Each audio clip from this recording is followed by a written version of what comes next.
Di film, kita langsung diperkenalkan dengan dua sosok wanita, seorang ibu dan anaknya yang sedang memandikan jenazah. Mereka adalah Ibu Siti dan anaknya Lela. Ibu Siti merupakan satu-satunya pemandi jenazah di kampung tersebut. Dalam adegan ini terlihat bagaimana Ibu Siti tidak hanya memandikan jenazah, tetapi juga sekaligus mengajarkan Lela agar kelak bisa meneruskan pekerjaannya. Singkat cerita, pada suatu hari pengurus masjid mengumumkan bahwa Ibu Ida, sahabat Ibu Siti, akan mengadakan acara hajatan untuk sunatan cucunya. Karena Ibu Ida sunatan, cucunya yang sunatan. Selain bersahabat dengan Ibu Ida, Ibu Siti juga akrab dengan beberapa ibu-ibu lain, yaitu Ibu Ana, Ibu Tuti, dan Ibu Teri, yang seperti biasa dikenal sebagai para tukang gosip di kampung. Saat acara tersebut berlangsung, Ibu Siti yang ternyata memiliki indera keenam merasakan sebuah pertanda kematian yang akan menimpa sahabatnya sendiri.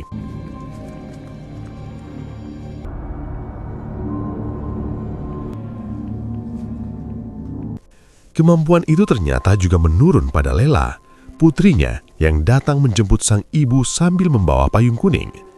Lela sama seperti ibunya juga bisa melihat pertanda-pertanda gaib. Dalam perjalanan pulang, anak bungsu Ibu Siti yang bernama Arif berpamitan untuk membantu memperbaiki rumah kontrakan milik tetangga mereka, seorang wanita bernama Rika. Kamu mau benerin kontrakan kan? Iya. Lalu singkat waktu saat waktu maghrib tiba, Ibu Siti yang sedang sholat mulai mengalami gangguan. Terdengar suara-suara aneh dan seolah ada sosok lain yang ikut sholat bersamanya.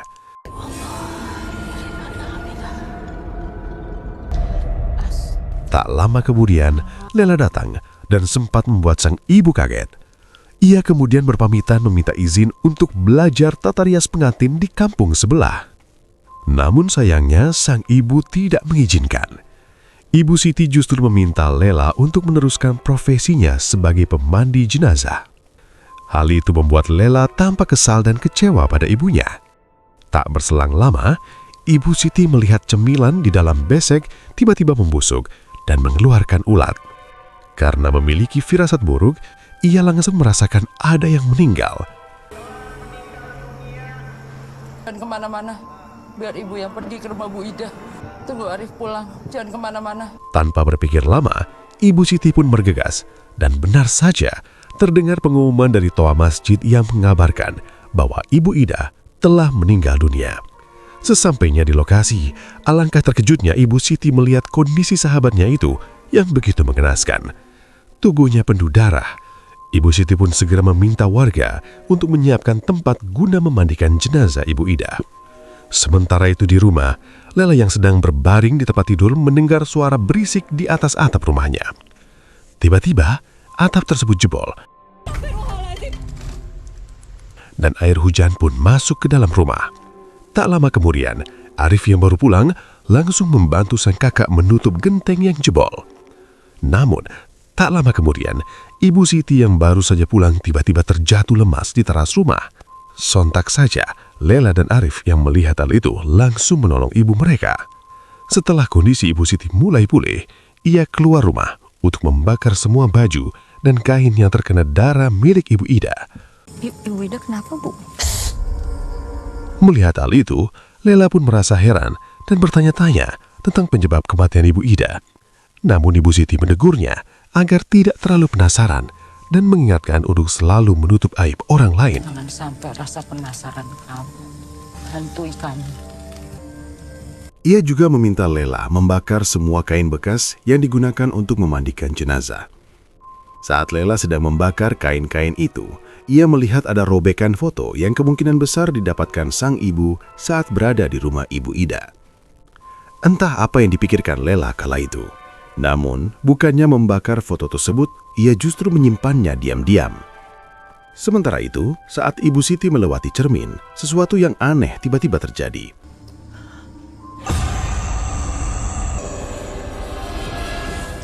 Tak hanya itu, ketika ia sedang berbaring, Ibu Siti merasa seolah anaknya sudah tidur di sebelahnya. Namun, saat ia menoleh, ternyata tidak ada siapapun di sana. Pada tengah malam, muncul sesosok bayangan hitam besar dan mengerikan yang tiba-tiba menyerang Ibu Siti hingga membuatnya tewas secara tragis.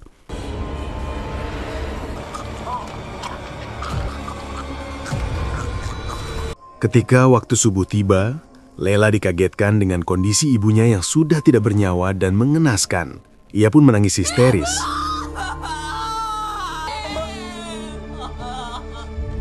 Meninggal dunia Ibu Siti Rodiah bin Keesokan paginya, Lela awalnya menolak untuk memandikan jenazah sang ibu. Namun mau tidak mau, ia terpaksa melakukannya sendiri karena tidak ada yang bisa memandikan jenazah. Saat proses memandikan berlangsung, Lela mengalami kejadian janggal. Mata ibunya tiba-tiba melotot. Lela langsung berdoa dan memohon agar sang ibu bisa ikhlas dengan kematiannya. Tak berhenti di situ, Lela juga menemukan kawat besi di dalam mulut jenazah ibunya yang membuatnya sangat terkejut dan syok. Setelah pemakaman selesai, Ibu Terry dan para sahabat almarhumah datang untuk memberikan uang takziah kepada Lela. Namun tanpa sengaja mereka melihat kasur di rumah itu yang dipenuhi noda darah. Hal tersebut membuat mereka penasaran. Tanpa menunggu lama, Lela segera mencuci spray tersebut. Namun saat sedang mencucinya, ia kembali menemukan kawat besi seperti yang pernah ia lihat sebelumnya.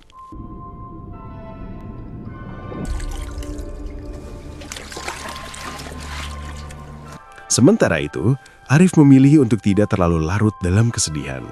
Ia justru langsung kembali bekerja memperbaiki genteng rumah Mbak Rika. Pada malam harinya, karena kematian Ibu Ida dan Ibu Siti terjadi dalam waktu yang berdekatan, para warga pun mengadakan tahlilan bersama di masjid.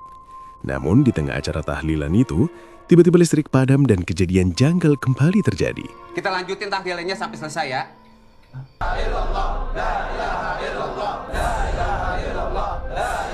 Entah bagaimana para warga yang membaca tahlil malam itu melakukannya dengan sangat cepat. Di tengah acara tersebut, Lela kembali melihat sebuah pertanda kematian dari sosok Bu Ana yang membuatnya merasa ketakutan.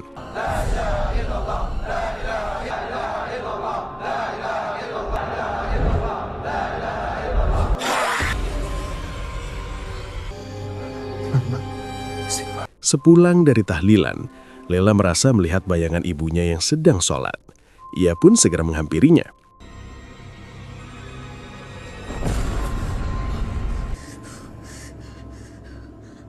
Namun, tanpa sengaja, Lela justru menginjak seutas kawat besi yang membuat kakinya terluka. Teman ibu meninggal. Sementara itu, di rumah Ibu Ana tampak Bimo, anaknya yang bersiap untuk merantau ke kota demi bekerja.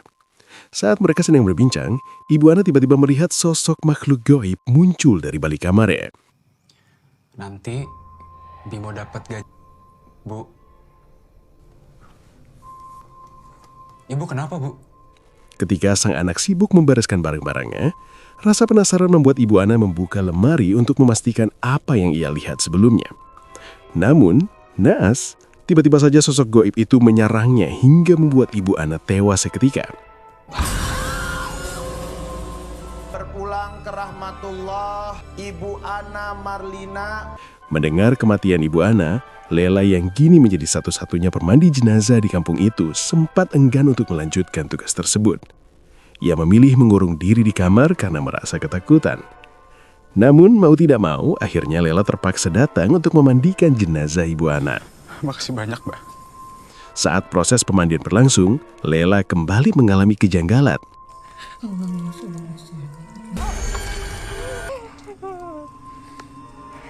Tiba-tiba, jenazah Ibu Ana seperti bangun dan menepuk-nepuk perutnya. Ketika Lela mencoba memeriksa, ia menemukan kawat besi yang cukup panjang di dalam tubuh jenazah tersebut. Setelah mencabut kawat itu, kejadian aneh kembali terjadi. Mata Ibu Ana terus terbuka lebar seolah tidak mau tertutup. Bismillah, ya. Tolong saya. Namun setelah Lela membacakan doa berulang kali, akhirnya mata Ibu Ana pun perlahan tertutup juga. Keesokan paginya, Lela kembali ke rumah Bimo untuk membantunya mengemasi barang-barang sebelum Bimo berangkat merantau. Di sela-sela itu, Bimo sempat bercerita tentang peristiwa kematian ibunya. Ia mengatakan bahwa sesaat sebelum meninggal, Ibu Ana sempat menyebut sebuah nama, yaitu Ibu Nur. Mendengar hal itu, Lela pun penasaran dan bertanya siapa sebenarnya Ibu Nur tersebut. Bimo kemudian memperlihatkan sebuah album foto yang di dalamnya terlihat foto ibu-ibu mereka saat bersama di kebun raya. Di antara mereka tampak sosok Ibu Nur. Bimo pun menjelaskan bahwa dulu mereka semua adalah sahabat dekat. Namun kabarnya, Ibu Nur sudah lama tidak tinggal di kampung itu lagi karena sempat memiliki masalah dengan teman-temannya sendiri. Konon, Ibu Nur dianggap sebagai pelakor perusak rumah tangga orang lain. Dari situ, Lela mulai berpikir bahwa kematian ibunya, Ibu Ida dan Ibu Ana yang penuh kejanggalan, serta adanya kawat besi, mungkin semuanya adalah ulah Ibu Nur. Maka dari itu, pada malam harinya, Lela pun nekat menggali makam Ibu Ida.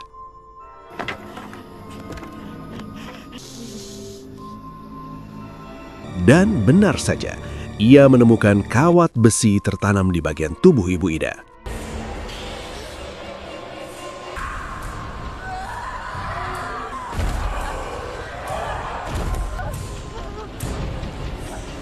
Keesokan paginya, pengurus masjid mengumumkan bahwa makam Ibu Ida semalam ada yang membongkar. Pak RT pun meminta warga untuk melaporkan jika mengetahui siapa pelakunya. Namun, Lela yang masih diliputi rasa penasaran nekat mendatangi rumah almarhumah Ibu Ida untuk mencari tahu lebih jauh tentang siapa sebenarnya Ibu Nur. Tiba-tiba datanglah Ibu Tuti. Melihat kedatangan wanita itu, Lela langsung menanyakan tentang sosok Ibu Nur. Tanpa ragu, Ibu Tuti pun menjawab bahwa Ibu Nur adalah orang jahat, seorang pelakor yang dulu pernah merusak rumah tangga orang lain. Namun tiba-tiba,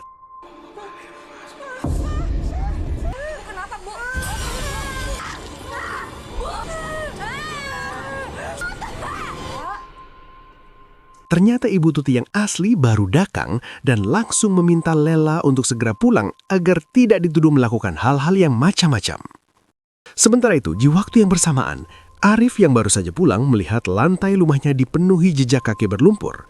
Ia juga menemukan sebuah cangkul kotor yang disembunyikan di kolong ranjang. Dari situ, Arif langsung menyadari bahwa kakaknya lah yang telah membongkar makam Ibu Ida semalam. Lela kemudian menjelaskan bahwa ia hanya ingin membuktikan apakah Ibu Ida dan para ibu lainnya benar-benar meninggal karena santet atau tidak. Sambil menunjukkan kawat besi yang ia temukan, Lela dengan lantang mengatakan bahwa mereka semua meninggal karena disantet. Ibu Teri yang mendengar percakapan antara Lela dan Arif langsung menyebarkan gosip tersebut.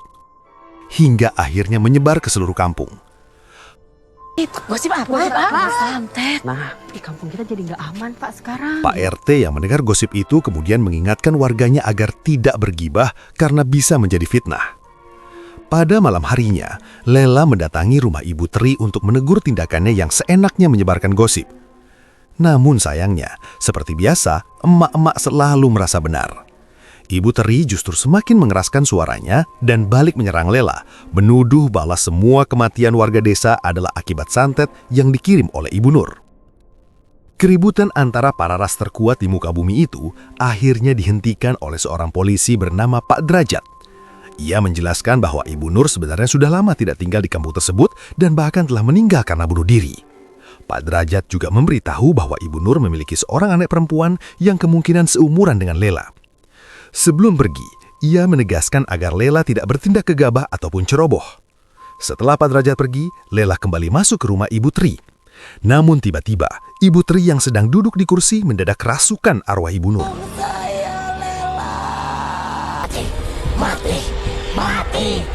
Seketika, tubuhnya berubah menjadi liar dan ganas hingga ia mencekik leher Lela dengan sekuat tenaga.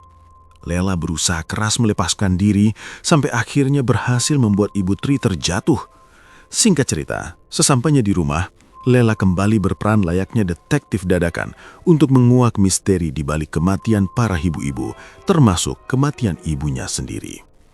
Namun, sang adik Arif yang melihat kelakuan kakaknya itu menasehatinya agar berhenti untuk melakukan penyelidikan dan mengingatkan untuk menutup aib orang yang sudah meninggal, terutama ibunya. Ini buktinya, Rif. Mbak sadar gak sih? Orang-orang di kampung ini tuh semua ngomongin ini, Mbak. Tapi Lela tetap bersikeras. Ia tidak terima dan masih belum bisa ikhlas atas kematian sang ibu. Ibu dibunuh, Rif. Aku nggak bisa ikhlas, nggak bisa. Lalu pada malam harinya ketika Lela sedang tertidur lelap, ia tiba-tiba diserang oleh sosok bayangan hitam, persis seperti yang terjadi pada ibunya.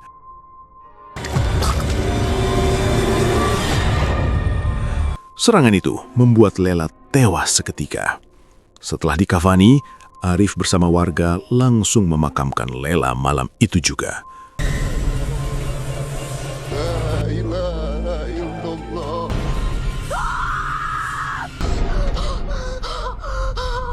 Namun ternyata, semua itu hanyalah mimpi. Lela terbangun dengan nafas terengah-engah dan entah apa yang ada di pikirannya malam itu. Ia diam-diam mengambil kunci rumah kontrakan milik Rika yang disimpan oleh Arif, lalu nekat masuk ke rumah tersebut. Di dalam rumah Rika, Lela tampak seperti sedang mencari sesuatu. Setelah lama mengobrak-abrik isi rumah, akhirnya ia menemukan sesuatu yang tersembunyi di balik lantai. Beberapa foto para ibu-ibu yang telah meninggal dengan tanda-tanda disantet menggunakan kawat besi.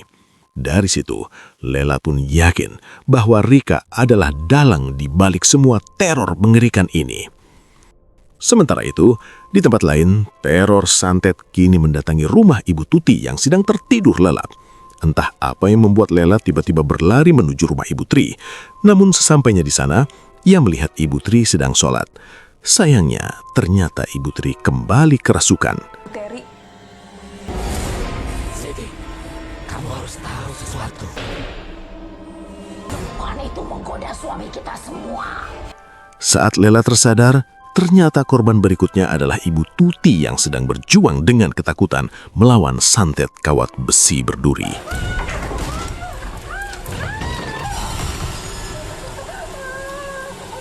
Sayangnya, Lela datang terlambat. Ibu Tuti telah meninggal dengan kondisi yang sangat mengenaskan. Ketika Lela memandikan jenazahnya, kejadian gaib kembali terjadi.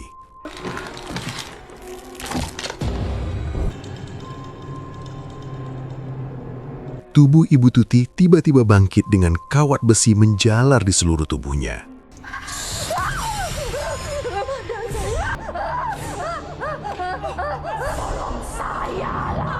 Selain dihantui oleh arwah para mak-mak yang menjadi korban santet, Lela pun seolah menjerat dirinya sendiri dengan kawat besi. Sementara itu, di luar rumah, Pak Derajat yang berniat melakukan autopsi terhadap jenazah Ibu Tuti berusaha mendobrak pintu. Di saat bersamaan, Lela melihat sosok Rika berada di sana. Dan tanpa ragu, ia langsung memberitahukan kepada seluruh warga bahwa dalang di balik semua kejadian mistis ini adalah Rika. Anaknya Nur. Namun ketika jenazah Ibu Tuti hendak dibawa keluar, tiba-tiba jasad itu terguling. Seketika warga yang melihatnya mengalami kerasukan massal. Dalam kekacauan itu, Rika memanfaatkan kesempatan untuk melarikan diri dari kampung tersebut. Tak lama kemudian, sebagian warga berbondong-bondong menggerebek rumah Rika. Di tengah kepanikan, Rika teringat kembali masa lalunya.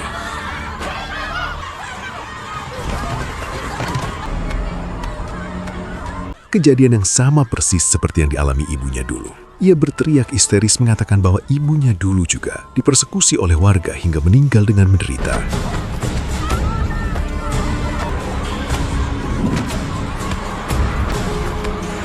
Tahun yang lalu kalian lakukan ini ke ibu saya. Ah, kamu ini emang aslinya itu pembunuh.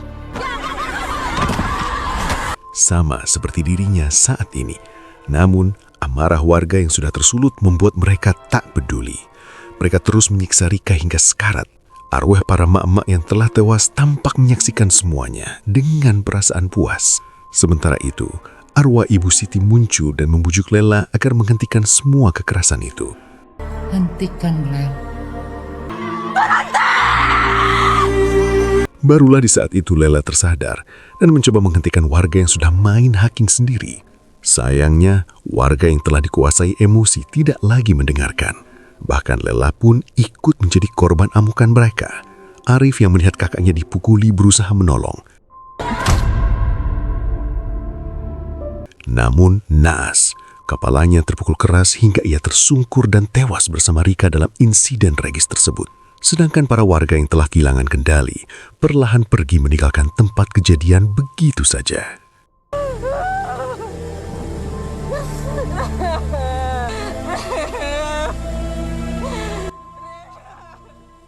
Singkat cerita, kini Lela telah menjadi pemandi jenazah profesional. Meneruskan profesi sang ibu, ia kini memilih untuk diam dan menutup rapat-rapat setiap aib dari jenazah yang ia mandikan. Dan film pun berakhir.